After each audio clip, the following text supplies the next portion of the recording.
Saludos amigos, muy buenas noches. Estamos en La Venia, el programa del Colegio de Abogados de Oviedo, aquí en Teleasturias, en Telecable. Hoy tenemos un invitado tremendamente especial. Se llama Manolo Paredes. Manuel Paredes es abogado de Cangas del Narcea, o está en este momento en Cangas del Narcea, es ovetense, y es el presidente del Comité de Disciplina Deportiva del Principado de Asturias. Hoy hablamos de deporte, entre otras cosas, la ligazón del deporte y el mundo jurídico, la abogacía y el deporte. Don Manuel, muy buenas noches. Buenas noches, Carlos. Buenas noches. Estaba leyendo yo una noticia que apareció ya hace tiempo en uno de los diarios que hablaba de que la retransmisión de un partido de fútbol, las autotransfusiones de sangre o el ataque de ira de un árbitro han dado lugar en los últimos años a una reforma del ordenamiento jurídico español. Esto es verdad, es decir, que ha cambiado todo absolutamente en el tema jurídico con respecto al mundo del deporte, ¿no? Bueno, sí, es que va cambiando radicalmente. Desde que entró en vigor la nueva ley del deporte del año 90 en España, en Asturias tenemos también otra ley que es del año 94, toda la regulación deportiva y jurídico-deportiva, y especialmente, bueno, la que yo más conozco, que es la disciplinaria deportiva, pues ha ido cambiando bastante, lógicamente. Manuel, el deporte es cambiante, y entonces, como el deporte es cambiante y la sociedad es cambiante, las normas jurídicas que regulan el deporte también tienen que adaptarse un poco a los tiempos. No hay más que ver lo que ha ocurrido en los últimos tiempos con el mundo del dopaje. Esto yo creo que ha revolucionado absolutamente lo que es el mundo jurídico en relación con el mundo del deporte, ¿no? Porque, bueno, lo de Armstrong, lo último, ya ha sido la repanocha, como se suele decir. Sí, bueno, eso es una noticia, digamos, que ha partido un poco más, digamos, el mundo del ciclismo, ¿no? Si ya estaba mal, bueno, se había recuperado un poco, digamos, de ciertos casos, pero yo creo que otra vez vuelve a partir por la mitad a un deporte tan bonito como el ciclismo. Evidentemente, yo creo que nadie se esperaba esto, pero bueno, a mí ya también me llamó un poco la atención cuando la USADA, que es la agencia de medio ambiente la agencia antidopaje americana, pues al abrir los expedientes que abrió no solamente a Armstrong, sino también a otras personas, incluso médicos, incluso a algún médico español, pues me llamó la atención que Armstrong pues no se defendiera, lógicamente. Los pliegos de cargos que le notificaron no hizo ningún tipo de defensa.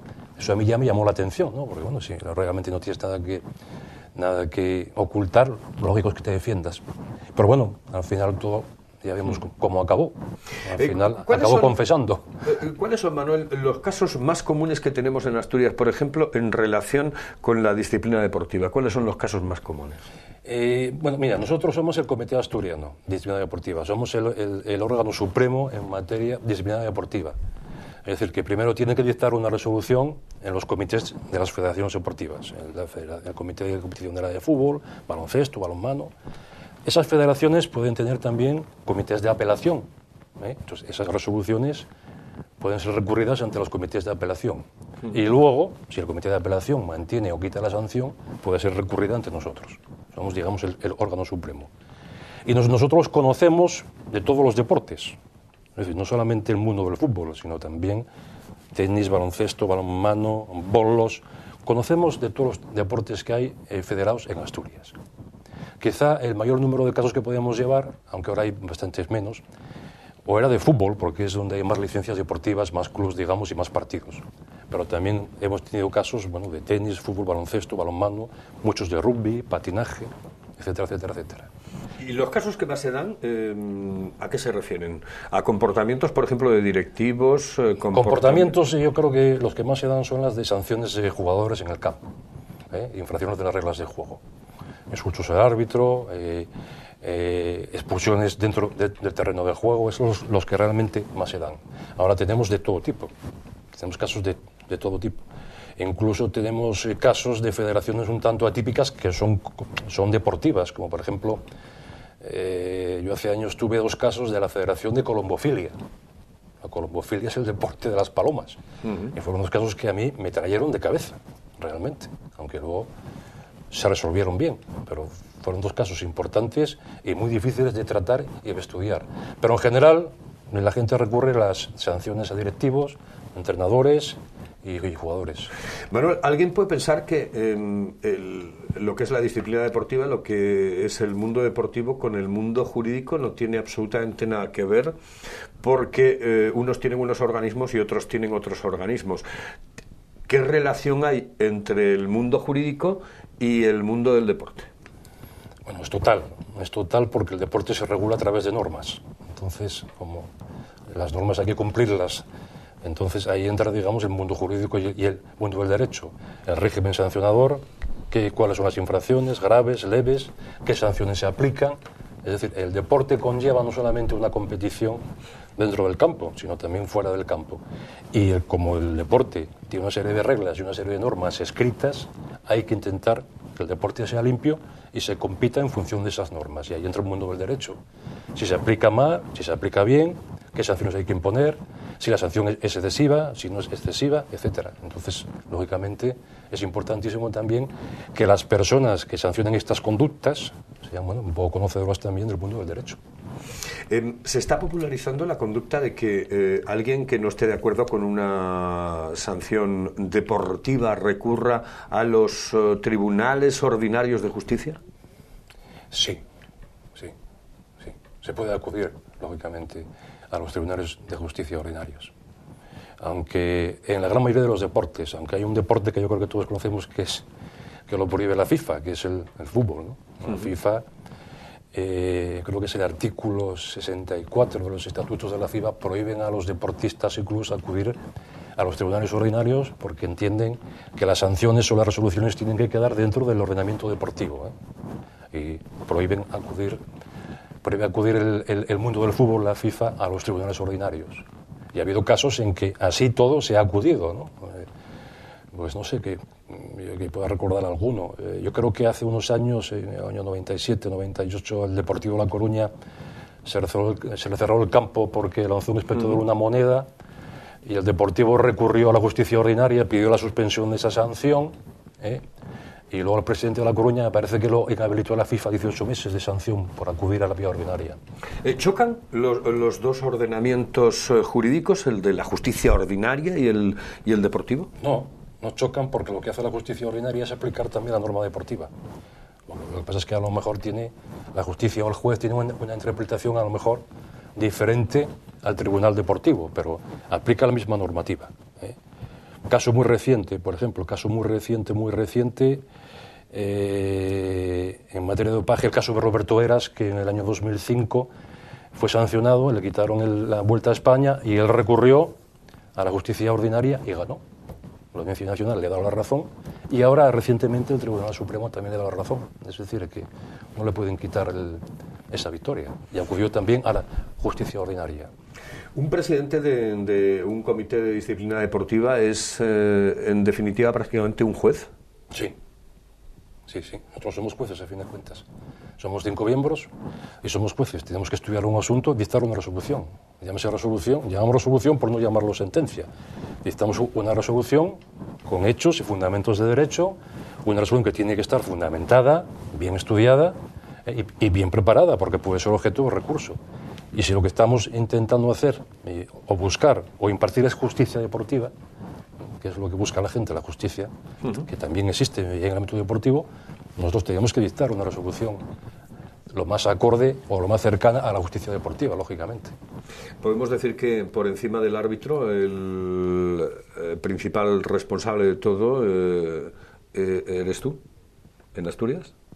Bueno, yo no. Vamos, el Comité Asturiano de Disciplina Deportiva tiene competencia sobre todos los que están por debajo. Árbitros, técnicos, federaciones, presidentes de federaciones, médicos, trabajadores de la federación. Es decir, si nosotros estamos por encima de todos. El primero que imparte la justicia deportiva es el árbitro. Es el que está a pie en el terreno de juego. Y después ya son los comités de competición de cada federación y luego las federaciones. Nosotros estamos por encima de todos. Tenemos que supervisar todas esas conductas. Árbitros, presidentes de federaciones. Nosotros tenemos competencias también para actuar de oficio. Si el comité en algún evento deportivo... Es una historia interesante, es decir, sí. Se puede actuar de oficio. Exactamente. Sí. Yo o un compañero mío, quien sea, vemos que en un momento deportivo que se puede estar transgrediendo una norma digamos, bueno, una infracción leve, una infracción grave, nosotros podemos abrir un expediente de oficio, lógicamente.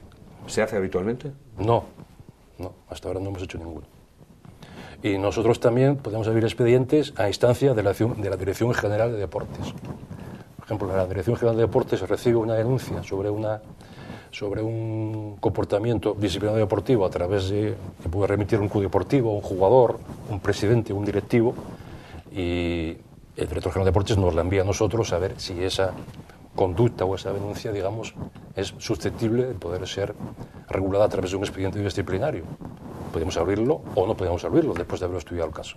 El peor día de la semana para vosotros era el lunes, ¿no? El lunes. Es cuando nos reunimos. Es terrible, ¿no? Ahí es cuando os llega todo, ¿no? El lunes es cuando nos reunimos nosotros. Lo que pasa es que como somos el último órgano supremo, pues no es que nos llegue todo, nos llega solamente a aquella gente que recurre, que últimamente está recurriendo menos ya. No sé si incluso la crisis está afectando también a la disciplina deportiva porque se hacen menos recursos, de verdad. Sí, así es.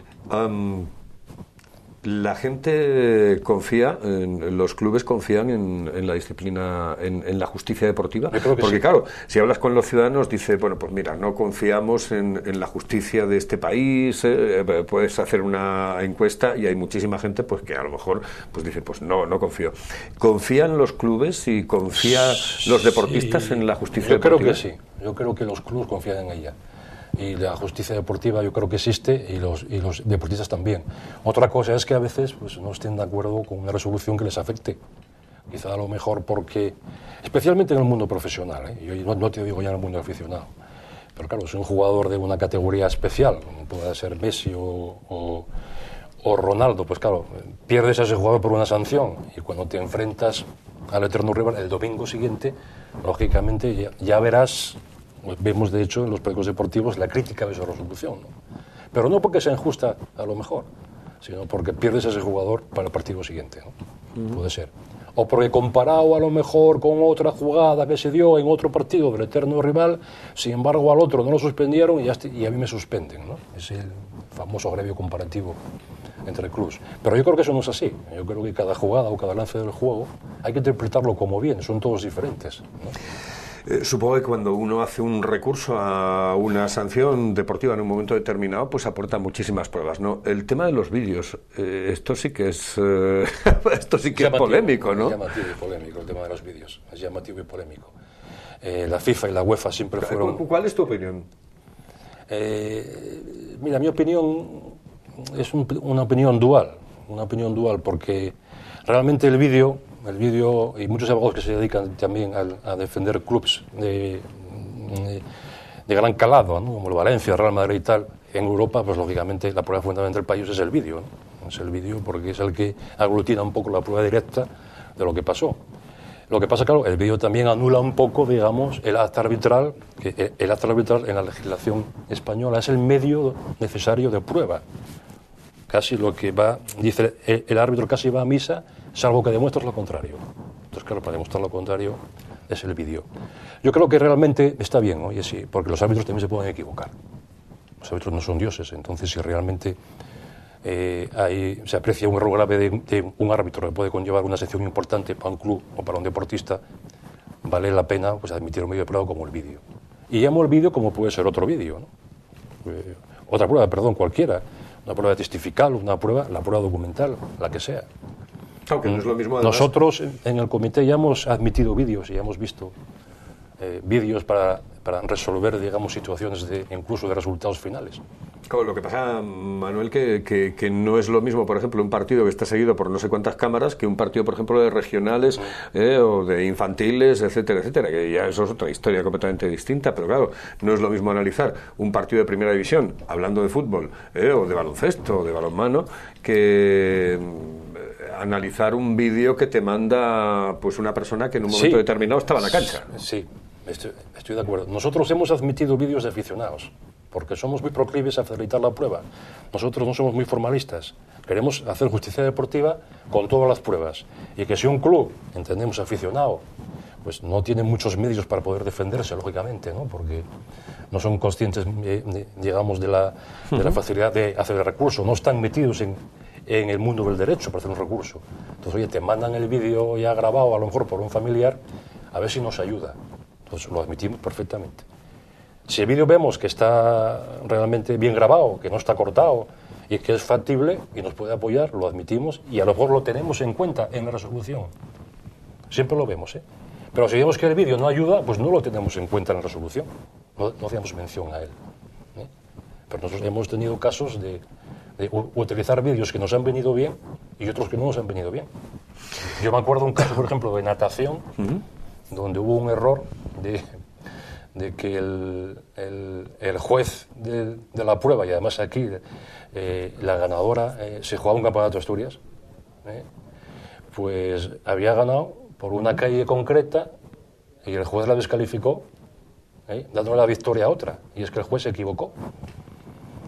Pensó que había ganado la de la calle 5 y había ganado la de la calle 4. Entonces mandaron un vídeo y efectivamente vimos que había llegado primero la de la calle 4. Lo tuyo concretamente, Manuel, es una cuestión dual, porque claro, tú en la abogacía estás de abogado, en este caso defensor, y en la otra estás de juez.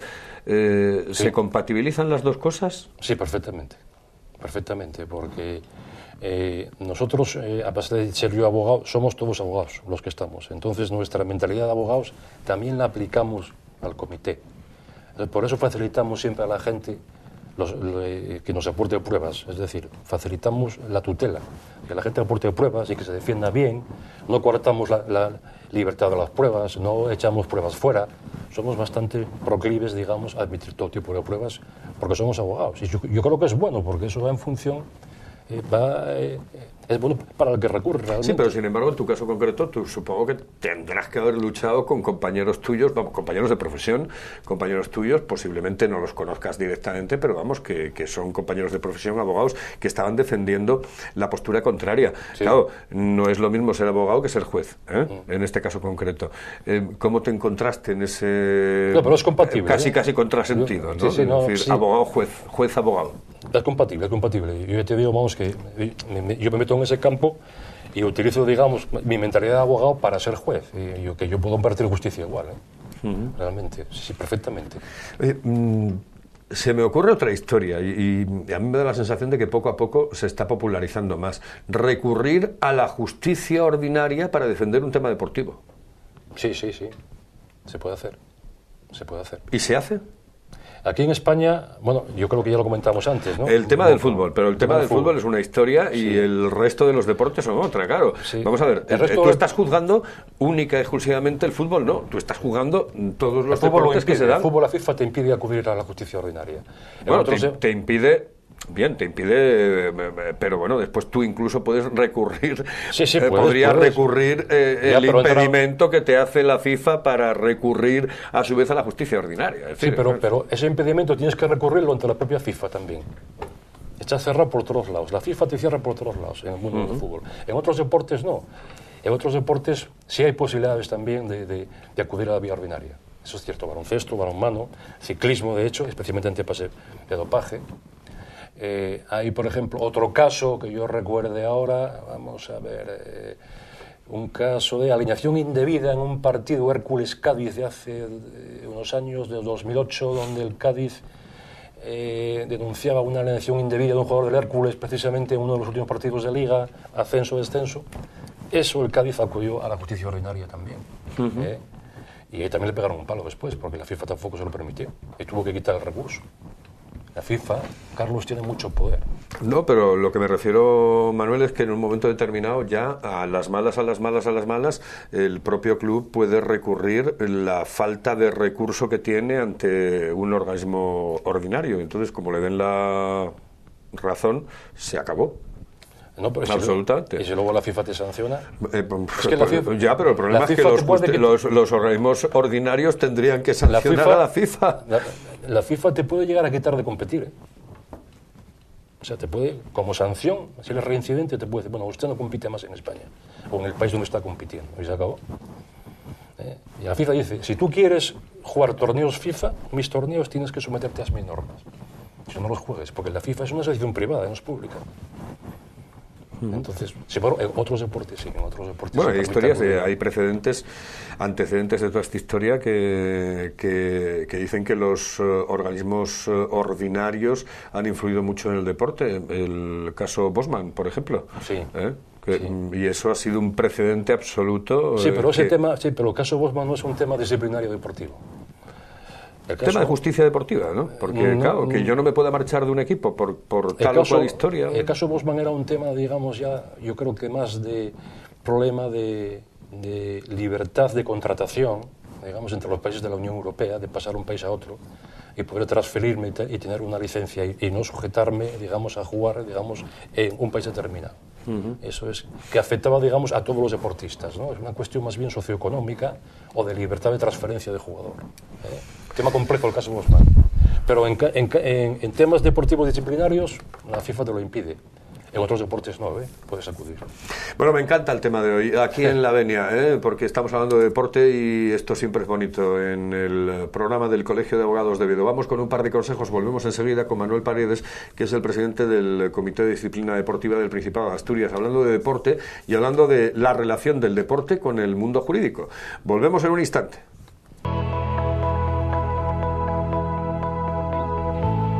Hola, señor Robles, ¿qué tal? Mire, para equilibrar las derramas anuales de los vecinos y así poder destinar una parte más elevada de los ingresos de la comunidad para los gastos de la escalera, deberíamos revisar su contrato.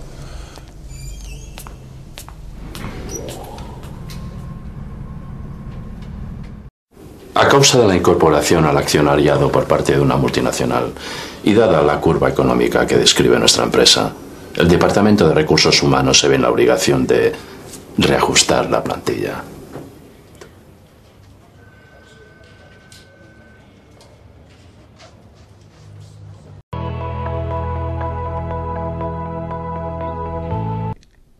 Continuamos hablando con Manuel Paredes, que es el presidente del Comité de Disciplina Deportiva del Principado de Asturias, abogado en el programa, en La Venia, en este programa del Colegio de Abogados de Oviedo.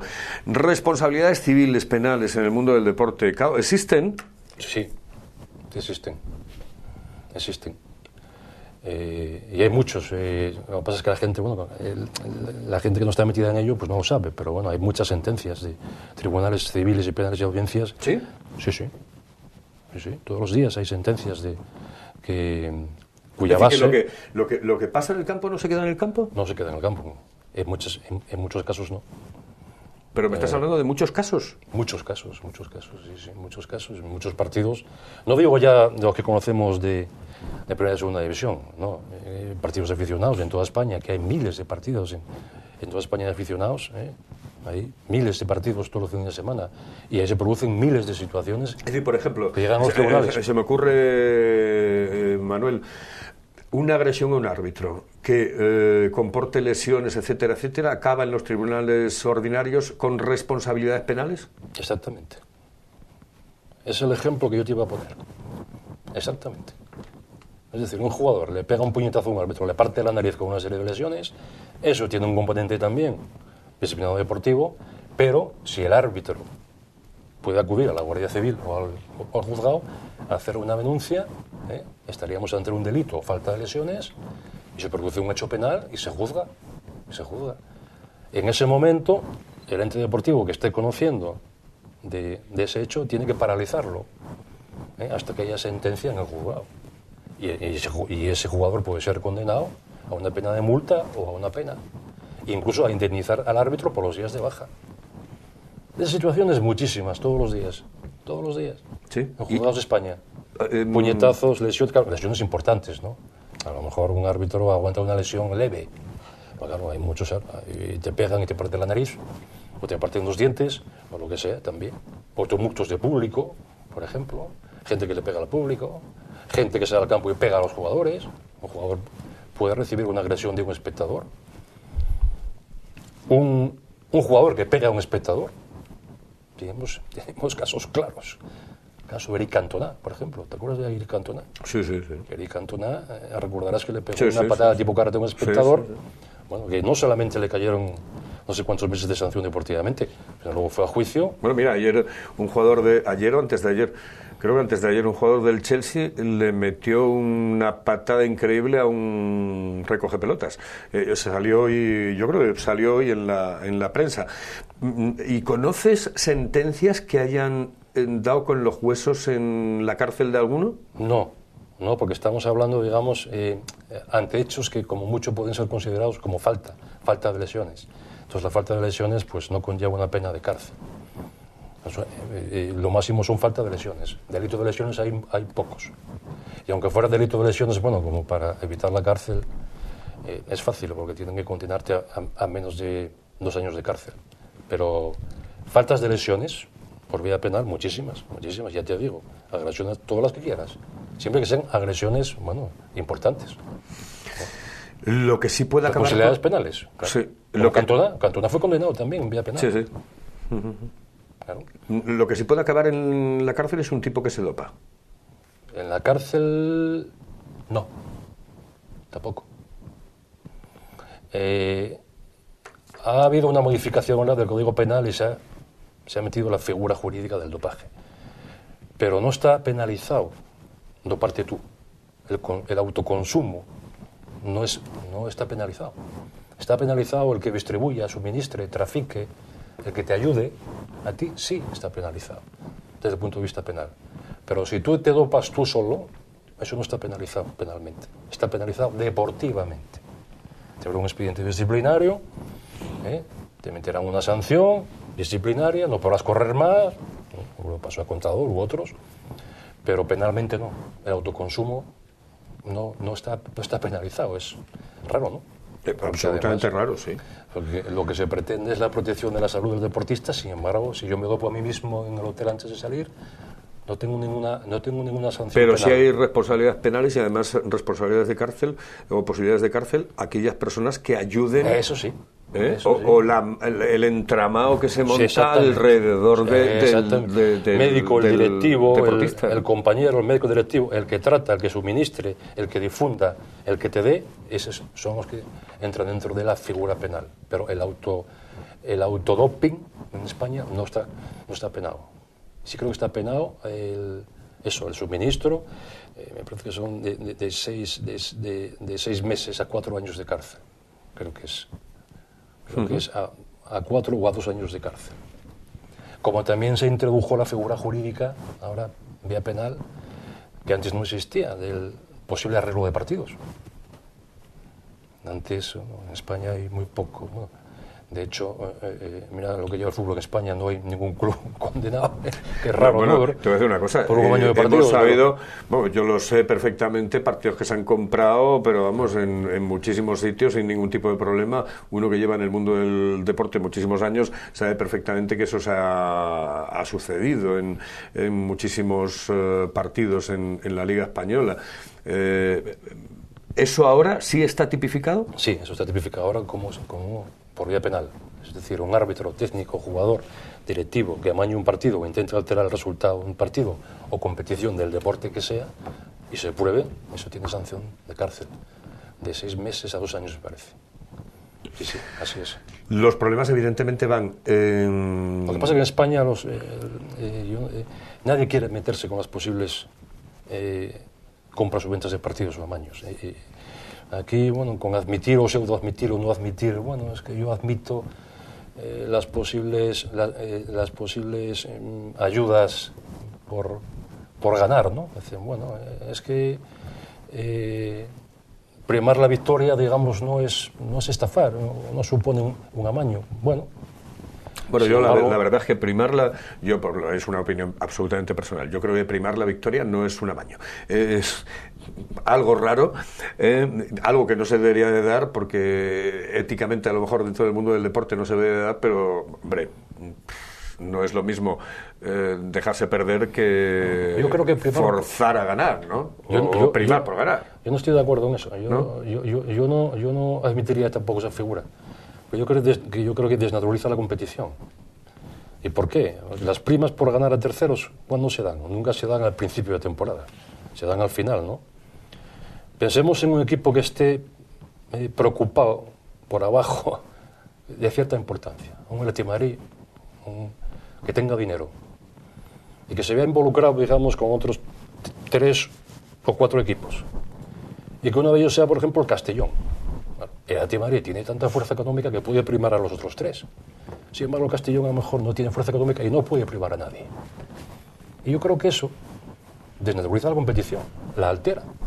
Porque el Atlético de Madrid, aunque sea, pongo por ejemplo, que nadie diga que estoy... eso altera, digamos, la competición. Porque tiene mucha más ventaja, digamos, económica, de poder forzar a otros clubes a jugar y a correr más que el Castellón, que el pobre hombre tiene que aguantar, que es que no puede primar a nadie. Sí. Y eso yo creo que desnaturaliza. Evidentemente, pero yo claro, como parto de la base de que la competición, por ejemplo, en el mundo del fútbol está absolutamente desnaturalizada, porque hay equipos que tienen miles de millones de pesetas, en este caso de euros. Son los que mandan. Claro, son los que mandan, pero yo creo que ya de mano. Es decir, lo que es imposible competir un sueldo de un tipo que te cobra 10 millones o 11 millones de euros al año a un tipo que te cobra 300.000 euros. Es decir, que es muy difícil, ¿no? Tú tienes los mejores y punto.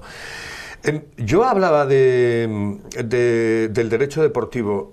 El derecho deportivo, tú imagínate que te pueden estar viendo en este momento muchos estudiantes de derecho, gente que incluso ya acabó la carrera y que está empezando.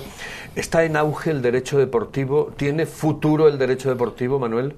Sí, el derecho deportivo está en auge, porque el derecho deportivo, la disciplina deportiva es un campo más del derecho deportivo, ¿no? El derecho deportivo abarca infinidad de campos. La disciplina deportiva, el derecho social deportivo, el tema de contratos, de remuneraciones, de salarios, el tema fiscal, el tema de sanciones, el tema de derechos de transmisión televisiva, en fin, todo el follón que hay con Mediaproeta, eso es derecho deportivo. Un tema que está de mucha importancia ahora, el tema de apuestas deportivas, lo que se va a mover por internet, las apuestas deportivas y tal, eso es derecho deportivo también. Incluso dentro de la propia Unión Europea ya se están dictando resoluciones conforme a esos temas. Y esa responsabilidad... El derecho deportivo es muy amplio. A mí me parece apasionante. Para mí sí. Para mí absolutamente para mí es apasionante eso. Lo que pasa es que, bueno, en Asturias no hay campo para ello. Yo soy asturiano, trabajo en Asturias y los temas de derecho deportivo los importantes los llevan los grandes bufetes de Barcelona, Madrid y Valencia. Claro. Y después está el tema que posiblemente no tenga... Yo soy neófito en esta materia concretamente, vamos, hablando de derecho deportivo, pero el tema de la responsabilidad civil de los administradores, por ejemplo, de las sociedades anónimas deportivas, ¿no? Otro más. Esa es otra historia que daría para hablar programas, ¿no? Otro más, las sociedades anónimas deportivas. Ahora, al parecer, toda la regulación que se pretende cambiar ahora, porque bueno, se está intentando hacer la que se viene a llamar, pero no acaba de aparecer, la nueva ley del deporte profesional, que quiere modificar un poco la regulación de las sociedades de fútbol anónimo deportivas. Entonces, sí, todo eso lo abarca. Que en cualquier caso, Manuel, no nos olvidemos... Es un campo muy abierto, ¿eh? Sí, pero que en cualquier caso no nos olvidemos que la responsabilidad civil de un tipo que está al frente de una sociedad anónima deportiva es el mismo que tiene otro que tiene una sociedad anónima de ferretería. Sí. Las sociedades anónimas deportivas son sociedades legales que, con su responsabilidad de sus consejos y sus administradores, que responden también frente a los socios, lógicamente, y frente a las instituciones que las tutelan, frente, por ejemplo, a la Liga de Fútbol Profesional, etcétera. ¿Qué es más difícil en tu caso, ser abogado o juez? Bueno, para mí es más difícil ser abogado. Más difícil. Para ser juez deportivo, que yo no soy juez deportivo. No, estamos hablando del tema deportivo. Exactamente. No nos equivoquemos. Para mí es más difícil. No estamos hablando de los jueces en línea general. No. Para mí es más difícil ser abogado, lógicamente, porque tienes, digamos, aunque siendo juez también tienes mucha responsabilidad. Mi principal responsabilidad, digamos, es frente al cliente. Entonces, realmente tengo la obligación de hacerlo bien, porque es mi profesión en la que vivo. A fin de cuentas, yo realmente el derecho deportivo, esto no vivo de ello, pero es que como me encanta, pues todo el tiempo libre que puedo lo dedico a ello. No, yo te veo que además eres un absoluto apasionado por el mundo del deporte y por el mundo del derecho deportivo. Me apasiona, y me encanta porque además es que yo creo que es una especialidad, sinceramente. Lo que pasa es que yo no sé si en España con el tiempo pues cogerá muchísimo. Yo lo recomendaría mucho yo también. a la gente que está estudiando derecho deportivo. Que a lo mejor gente que a lo mejor quiere dedicarse a ello y que si bien no tiene mucha oportunidad aquí en el norte de España, ir a Madrid, a Barcelona o tal, A lo mejor en vez de hacer másters, que todo el mundo ahora hace másters, todo el mundo, que luego no valen para nada, bueno, que se dedique a esta faceta o que haga un máster en Derecho Deportivo. ¿La crisis está afectando también al mundo del deporte y en lo que hace referencia a tu cometido o no? Bueno, a mi cometido yo creo que ahora ha bajado un poco, digamos, en el comité los recursos, hay menos recursos. Lo que pasa es que yo no sé si es por la crisis, porque a lo mejor ya la crisis hace ese efecto de absorción que lo absorbe todo por lo que veo, pero últimamente tenemos menos trabajo. Sí. Oye, una cosa, ya vamos finalizando, tendremos un par de cosas más, pero lo de las tasas, que no tiene nada que ver con el mundo del deporte, pero hasta las narices los abogados de todo esto. Sí, sí, la verdad es que eso es un problema, ¿eh? Yo creo que es un problema y que además hay dos posiciones muy encontradas. Tú estás en Cangas del Narcea, que esta es otra de las partes. Claro, tú estás en Cangas del Narcea. ¿Cómo se vive esa historia? Porque claro, tendrás que decirle a mucha gente, o mucha gente te dirá, y dice, claro, ¿y qué me va a costar recurrir esta multa, no? Sí, está claro. Y si antes la gente a lo mejor tiraba más de largo y no te pedía a lo mejor un presupuesto y tal, ahora la gente ya, oye, pues ¿cuánto me cuesta esto? Y la gente ahora está mucho más informada que antes. Ahora, todo el mundo está en Internet, la información te entra por los ojos todos los días, por Internet, por prensa, por radio, entonces ya la gente te pregunta, lógicamente.